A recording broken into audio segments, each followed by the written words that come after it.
Hello friends, welcome to my YouTube channel. जैसा कि मैं आपको पहले भी अपने चैनल पे अजवाइन की पोटली बनाना बता चुकी हूँ और दूसरा आज है एक स्पेशल सरसों का तेल जो मैंने बनाया हुआ है ख़ास बच्चों के लिए। बच्चे या बड़े कोई भी यूज कर सकते हैं सर्दी जुकाम के लिए। और उसके बाद एक दूसरा है इसमें कैप्सूल। ये कैप्सूल है इजी ब्रीथ के नाम से आता है ये, और ये ग्रीन कलर का होता है। एक दूसरा इसका सब्स्टिट्यूट आता है कार्बोल प्लस, आप उसको भी लेकर यूज कर सकते हैं।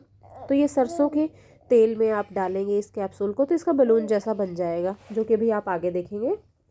फिर इसमें से एक लिक्विड आएगा।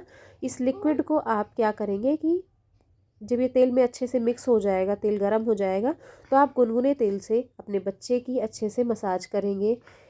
हाथ पैर में, चेस्ट पे, नेक पे, हर जगह आप अच्छे से मसाज करो। इससे बहुत ज़्यादा रिलीफ मिलता है और आपके बच्चे को, आपको, आप बड़े, इसको आप स्टीम भी ले सकते हो। आप पानी में स्टीम लेते हो तो ये कैप्सूल उसमें भी डाल के ले सकते हो। Thanks for watching my channel.